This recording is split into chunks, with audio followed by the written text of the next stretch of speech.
ചില പേഷ്യൻസ് ഒക്കെ വന്നു കഴിഞ്ഞാൽ പറയാറുണ്ട് ഗ്യാസ് തലയിലൊക്കെ കയറുന്നു, തലകറക്കം വരുന്നു, അസ്വസ്ഥതയുണ്ടാകുന്നു എന്നൊക്കെ. ഈ ലക്ഷണങ്ങൾക്കൊക്കെ ഒരു കാരണം മാത്രമാണോ ഉള്ളത്? പല കാരണങ്ങളുണ്ട്. അതിൽ ഏറ്റവും പ്രധാനപ്പെട്ട 2 കാരണങ്ങളെക്കുറിച്ചാണ് ഇന്ന് നമ്മൾ ചർച്ച ചെയ്യുന്നത്. എങ്ങനെയാണ് ശരീരത്തിനകത്തുള്ള ആസിഡ് കുറയുന്നത്? ഇത്തരത്തിൽ ഹൈപ്പോ ആസിഡിറ്റി അല്ലെങ്കിൽ ആസിഡ് ശരീരത്തിൽ കുറഞ്ഞവരെ എങ്ങനെ പെട്ടെന്ന് മനസ്സിലാക്കാം? ഇത്തരത്തിൽ ഹൈപ്പോ ആസിഡിറ്റി ആണെങ്കിൽ എങ്ങനെയാണ് അതിനെ മറികടക്കാൻ വേണ്ടി കഴിയുക?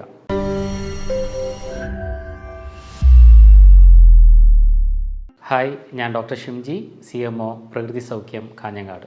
ഗ്യാസ് ട്രബിൾ അനുഭവിക്കാത്ത ആരാണുള്ളത്? നമ്മുടെ ദൈനംദിന പ്രവർത്തനത്തെ ഏറ്റവും കൂടുതൽ ബാധിക്കുന്ന പ്രധാനപ്പെട്ട ഒരു ബുദ്ധിമുട്ടാണ് ഗ്യാസ് ട്രബിൾ, അല്ലെങ്കിൽ നെഞ്ചെരിച്ചൽ, അല്ലെങ്കിൽ ബ്ലോട്ടിംഗ്, വയറ് നിറയുക തുടങ്ങിയ പ്രശ്നങ്ങളൊക്കെ. ഇത്തരം പ്രശ്നം നമുക്ക് വരികയാണെങ്കിൽ ആ വന്ന ഗ്യാസ് പുറത്തേക്ക് പോകുന്നത് വരെ, ബർപ്പിംഗ് ആയിട്ടോ തികട്ടിയിട്ടോ അല്ലെങ്കിൽ കീഴ്വായുവായിട്ടോ പുറത്തേക്ക് പോകുന്നത് വരെ നമ്മൾ വളരെയധികം അസ്വസ്ഥരായിരിക്കും. ചില പേഷ്യൻസൊക്കെ വന്നു കഴിഞ്ഞാൽ പറയാറുണ്ട് ഗ്യാസ് തലയിലൊക്കെ കയറുന്നു, തലകറക്കം വരുന്നു, അസ്വസ്ഥതയുണ്ടാകുന്നു എന്നൊക്കെ. മറ്റു ചിലർക്ക് ഹൃദയത്തിലേക്കാണ് ഗ്യാസ് കയറുന്നത് എന്നൊക്കെ പറയാറുണ്ട്. ചിലരൊക്കെ MRIയും അല്ലെങ്കിൽ ECG ഒക്കെ ചെയ്ത് വരുന്ന ആൾക്കാരുമുണ്ട്. എല്ലാ ടെസ്റ്റുകളും ചെയ്ത് ഒരു കുഴപ്പമില്ല എന്ന് പറഞ്ഞ് മാനസികമായിട്ടുള്ള പ്രശ്നങ്ങളാണെന്ന് കൺക്ലൂഷനിലേക്ക് എത്തിച്ചേരുന്ന ആൾക്കാരുമുണ്ട്. പക്ഷെ പൊതുവായി നെഞ്ചരിച്ചിലായാലും ബ്ലോട്ടിംഗ് ആയാലും മറ്റുള്ള ഗ്യാസ് ട്രബിൾ ആയാലും കൊടുക്കുന്ന മരുന്ന് ജലൂസിലായിരിക്കാം. എല്ലാ അസുഖത്തിനും ഒരു മരുന്ന്. പക്ഷേ പലപ്പോഴും ജലൂസിൽ കഴിക്കുമ്പോൾ ഈ പ്രശ്നങ്ങൾ, സിംറ്റങ്ങൾ ഒരു പരിധിവരെ കുറയാറുണ്ടെങ്കിലും പിന്നീട് കൂടുതൽ ശക്തമായി അടുത്ത ദിവസങ്ങളിൽ പ്രത്യക്ഷപ്പെടുന്നതായിട്ടും കാണാം. എന്തുകൊണ്ടാണ് ഈ പ്രശ്നങ്ങൾ വരുന്നത്? ഈ ലക്ഷണങ്ങൾക്കൊക്കെ ഒരു കാരണം മാത്രമാണോ ഉള്ളത്? ഇതാണ് ഇന്ന് നമുക്ക് പരിശോധിക്കേണ്ടത്. ഇത്തരം ലക്ഷണങ്ങൾക്കൊക്കെ ഒരു കാരണമല്ല, പല കാരണങ്ങളുണ്ട്. അതിൽ ഏറ്റവും പ്രധാനപ്പെട്ട 2 കാരണങ്ങളെക്കുറിച്ചാണ് ഇന്ന് നമ്മൾ ചർച്ച ചെയ്യുന്നത്. അതിലേറ്റവും ആദ്യത്തേത് ഹൈപ്പോ ആസിഡിറ്റി. എന്ത് പ്രശ്നം വന്നാലും നമ്മൾ പറയുക ആസിഡ് കൂടി, ആസിഡിറ്റി ഉണ്ട് എന്നാണ്. പക്ഷേ പല ലക്ഷണങ്ങളും ഒരു പക്ഷേ ശരീരത്തിനകത്തുള്ള ആസിഡിൻ്റെ അളവ് കുറയുന്നത് കൊണ്ടായിരിക്കാം. എങ്ങനെയാണ് ശരീരത്തിനകത്തുള്ള ആസിഡ് കുറയുന്നത്? നമ്മുടെ ശരീരത്തിൽ ആസിഡ് ഉണ്ടാക്കുന്നത് പെരൈറ്റൽ സെൽസ് എന്ന് പറയുന്ന സെല്ലിലാണ്.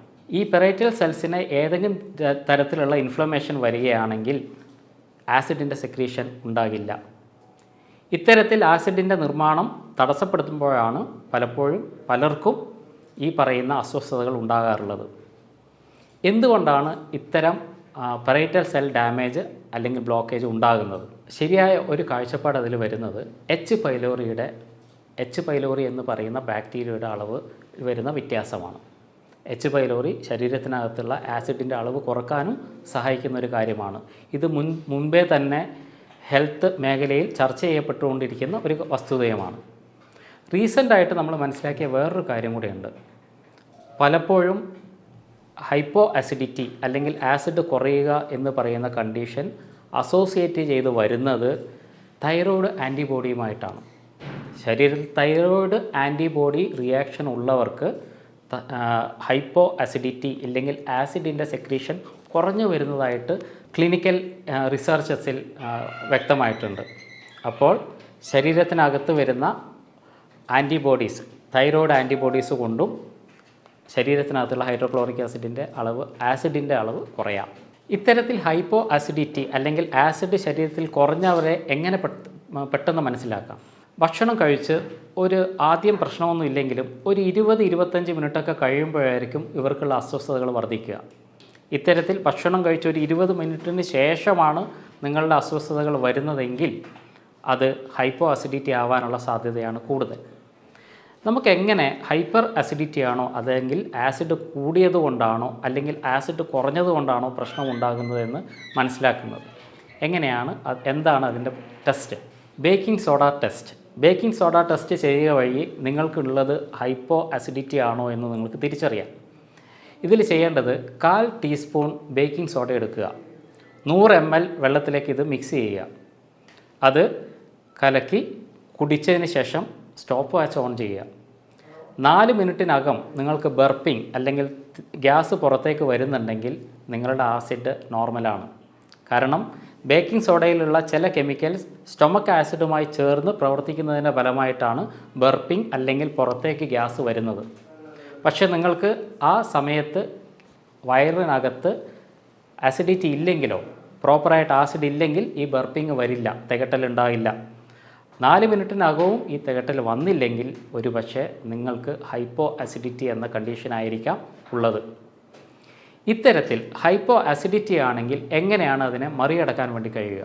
എൻ്റെ ക്ലിനിക്കൽ പ്രാക്ടീസിൽ സാധാരണഗതിയിൽ ഇത്രയും പ്രശ്നവുമായിട്ട് വരുന്ന ആൾക്കാർക്ക്, പ്രത്യേകിച്ച് മുട്ടയൊക്കെ കൊടുക്കുമ്പോൾ, ഹൈ പ്രോട്ടീൻ ആയിട്ടുള്ള സാധനങ്ങൾ കൊടുക്കുമ്പോൾ അതിന് തൊട്ട് മുമ്പ് ഒരു 5 മിനിറ്റ് മുമ്പ് ഞാൻ അവർക്ക് 1 സ്പൂണ് ആപ്പിൾ സിഡർ വിനെഗർ ഒരു ഗ്ലാസ് വെള്ളത്തിൽ മിക്സ് ചെയ്ത് കൊടുക്കാറുണ്ട്. ഇത്തരത്തിൽ അവർ കഴിച്ചതിന് ശേഷം പ്രോട്ടീൻ അല്ലെങ്കിൽ മുട്ട പോലെയുള്ള സാധനങ്ങൾ കഴിച്ചു കഴിഞ്ഞാലും അവർക്ക് യാതൊരു ബുദ്ധിമുട്ടും ഇല്ലെങ്കിൽ അവർക്ക് ഹൈപ്പോ അസിഡിറ്റി ആണെന്ന് നമുക്ക് ഉറച്ച് വിശ്വസിക്കാം. എന്തുകൊണ്ടാണ് ഈ ഗ്യാസ് ഫോർമേഷൻ ഉണ്ടാകുന്നത്?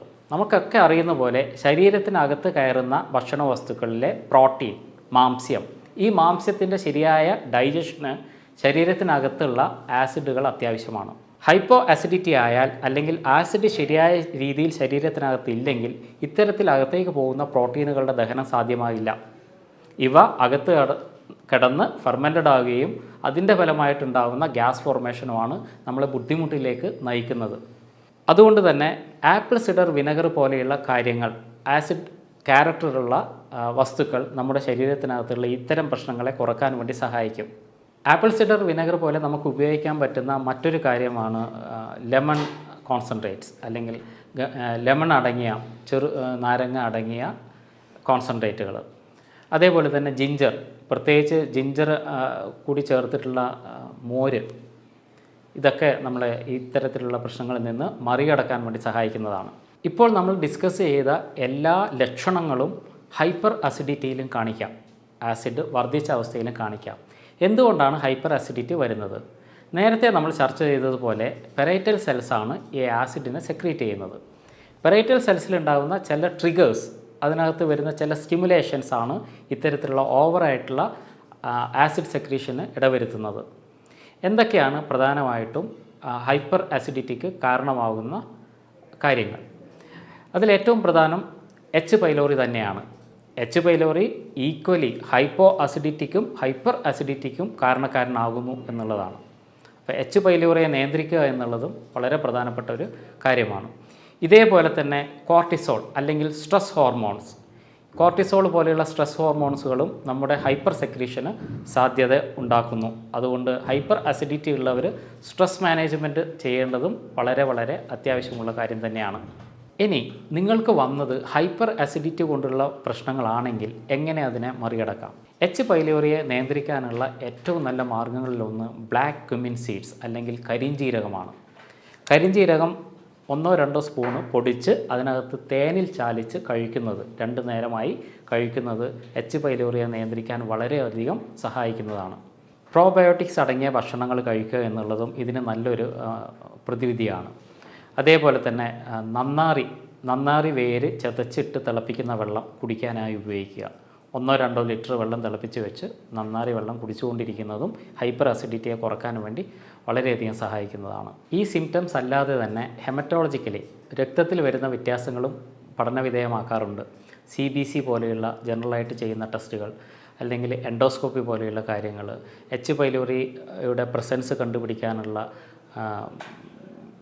എക്സാമിനേഷൻസ്, ഇതെല്ലാം കൂടിച്ചേർന്ന് കൃത്യമായ രീതിയിലുള്ള ഒരു ഡയഗ്നോസിസിൽ എത്തിച്ചേർന്ന് എന്ത് അസുഖമാണോ നിങ്ങൾക്കുള്ളത്, എവിടെയാണോ അത് ബാധിച്ചിട്ടുള്ളത്, അതിനനുസരിച്ച രീതിയിലേക്കുള്ള ചിട്ടകളും ക്രമീകരണങ്ങളും ഭക്ഷണ രീതിയിലായാലും ജീവിതചര്യയിലായാലും നടത്തുക എന്നുള്ളതാണ് ഏറ്റവും പ്രധാനമായി നമ്മൾ ചെയ്യേണ്ടിയിരിക്കുന്നത്. അപ്പോൾ എന്ത് തരത്തിലുള്ള പ്രശ്നമാണ് നിങ്ങളെ ബാധിച്ചിട്ടുള്ളത്, ഹൈപ്പർ ആണോ ഹൈപ്പോ ആണോ എന്ന് തിരിച്ചറിഞ്ഞ് അതിനുള്ള ചികിത്സ ശരിയായ രീതിയിൽ ചെയ്യുക എന്നതാണ് ഈ പ്രശ്നത്തെ മറികടക്കാനുള്ള ഏറ്റവും നല്ല വഴി. കൂടുതൽ ഹെൽത്ത് ടിപ്സുമായി വീണ്ടും നമുക്ക് കാണാം. അതുവരെ എല്ലാവർക്കും നന്ദി.